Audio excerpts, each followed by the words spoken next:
A'udzubillahi minasyaitonirrajim.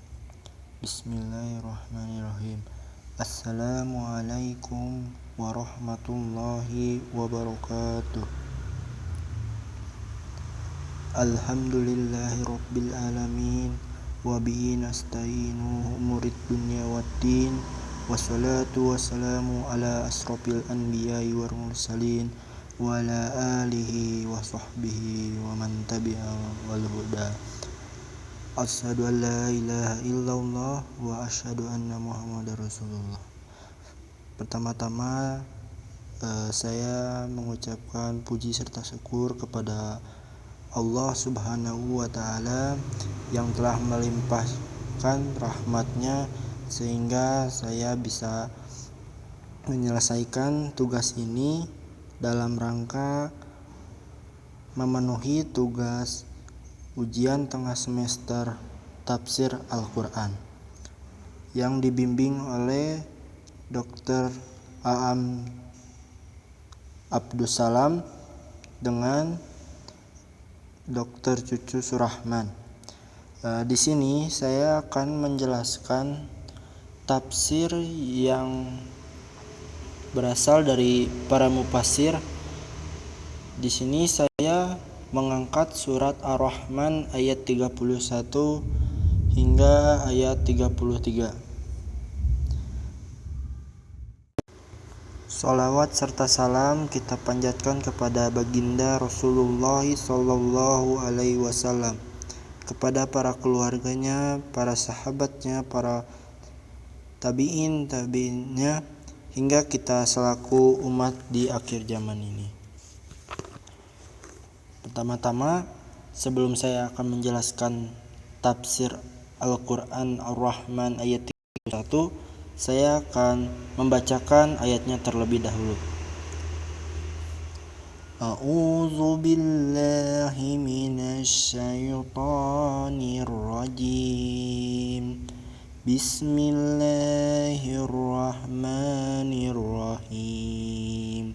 Sanafrugu lakum ayyuhas saqalan.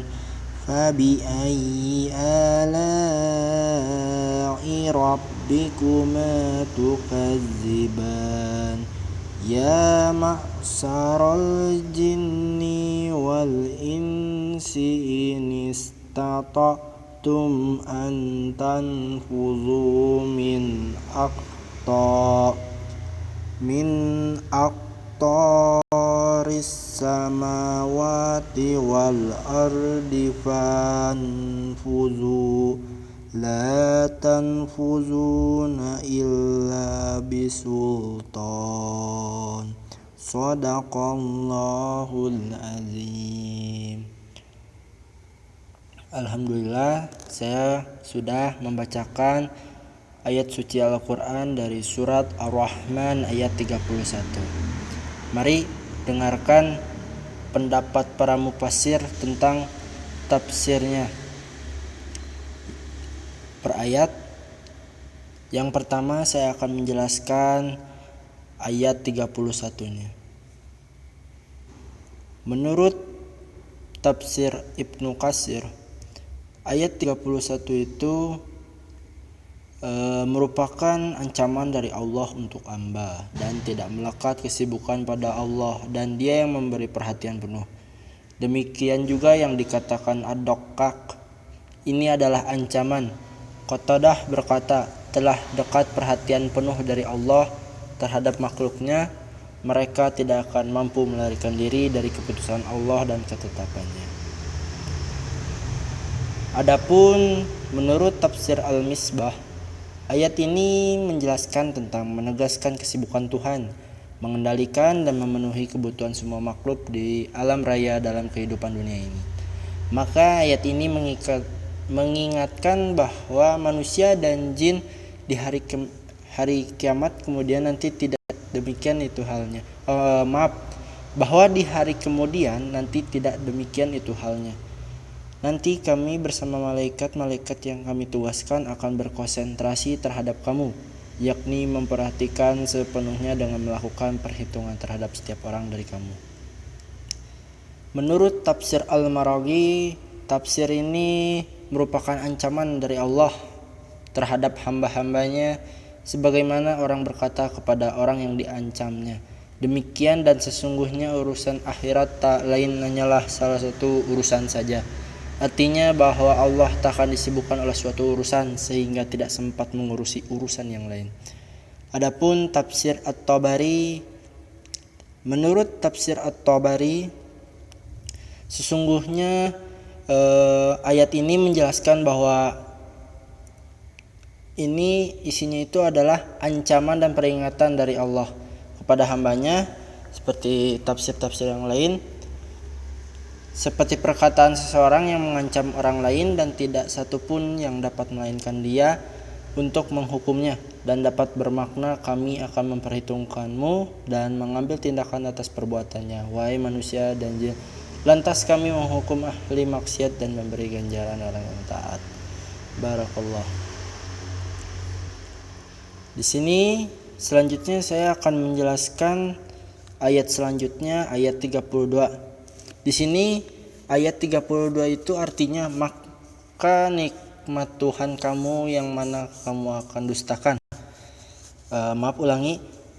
Ayat 32 ini berartikan bahwa maka nikmat Tuhan kamu yang manakah yang kamu dustakan. Di sini ada tafsir Al-Misbah, di dalamnya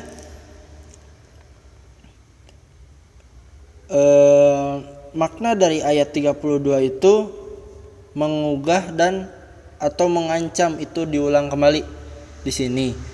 Walaupun urayanya berkaitan dengan ancaman siksa, karena ancaman siksa atau peringatan menyangkut bencana yang dapat terjadi, merupakan nikmat besar bagi mereka yang hendak menghindarinya.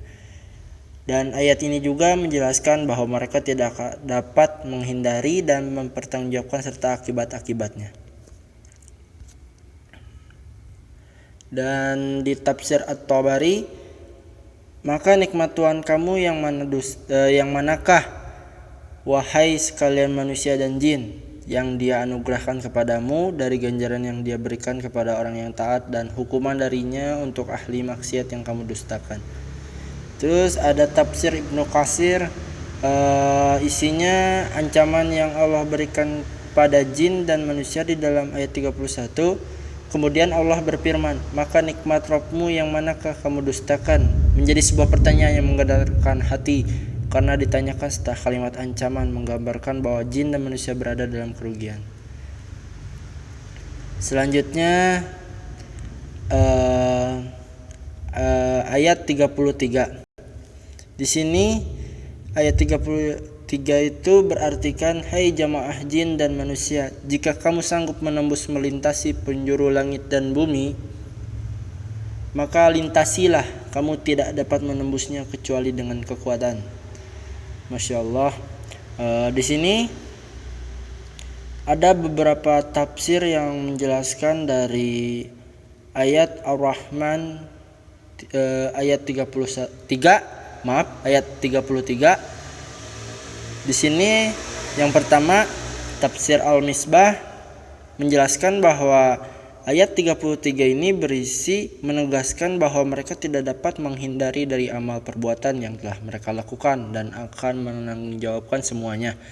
Allah menantang mereka dengan menyatakan, hai kelompok jin dan manusia yang durhaka, jika kamu sanggup menembus keluar menuju penjuru-penjuru langit dan bumi guna menghindar dari pertanggungjawaban atau siksa yang menimpa kamu itu, maka tembuslah keluar. Tetapi sekali-kali kamu tidak dapat menembusnya melainkan dengan kekuatan, sedangkan kamu tidak memiliki kekuatan. Jadi ayat 33 dari Al-Misbah ini menjelaskan peringatan dan tantangan bagi mereka yang bermaksud menghindar dari tanggung jawabnya di hari kemudian itu.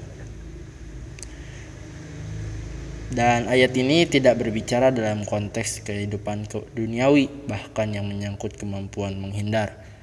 Karena itu perintah di atas tembuslah bukan perintah untuk dilaksanakan, tetapi perintah yang menunjukkan ketidakmampuan memenuhi. Selanjutnya tafsir Al-Aisar. Di sini tafsir Al-Aisar itu berisikan firman-Nya, "Wahai golongan jin dan manusia, jika kamu sanggup menembus melintasi, yaitu kalian keluar penjuru langit dan bumi, dari sisi dan penjuru langit dan bumi, maka tembuslah, maka keluarlah kalian untuk melarikan diri dan ketetapan dan hukumku terhadap kalian.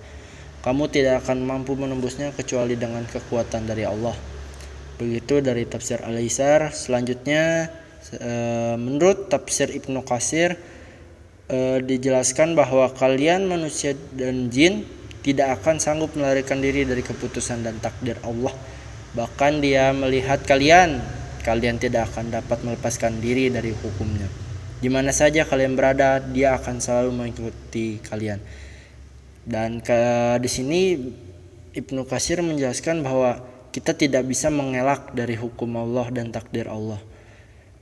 Dan itulah yang berlangsung pada saat dikumpulkannya manusia di alam mahsyar. Pada saat itu para malaikat mengelilingi makhluk dalam 7 barisan di setiap sisi, sehingga tidak akan ada nada seorang pun yang sanggup lari.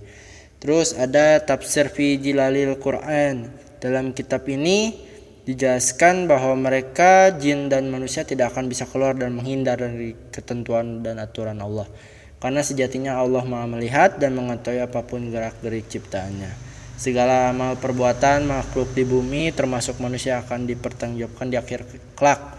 Itu sebabnya mengapa Allah berfirman, "Jika kamu mampu menembus langit, maka tembuslah." Ini merupakan bukti bahwa manusia dan jin tidak ada apa-apanya kecuali dengan kehendak Allah. Selanjutnya ayat terakhir yaitu ayat 34. Di sini, "Maka nikmat Tuhan kamu yang mana kamu dustakan." Yang pertama ada dari tafsir Al-Misbah. Salah satu bentuk nikmat Allah karenanya itu pertanyaan dan mengugah atau mengandung kecaman tersebut diulang lagi. Terus ada tafsir Al-Maraghi, "Maka nikmat manakah di antara nikmat-nikmat Tuhanmu yang kamu dustakan, hai golongan jin dan manusia? Peringatan tentang pembalasan yang akan kamu temui pada hari ini agar kamu waspada terhadap hal-hal yang menyebabkan kamu mendapat hisab buruk dan hukuman." Terus ada tafsir dari fi Jilalil Quran. Dalam ayat 34 berisikan bahwa apakah pada dari diri jin dan manusia masih tersisa suatu kemampuan untuk berdusta atau sekadar kemampuan untuk bertutur dan memberikan penjelasan. Ya, di sini saya sudah menjelaskan tafsir Al-Quran dari surat Ar-Rahman ayat 31 hingga ayat 34. Sekian dari saya. Mohon maaf bila ada kesalahan.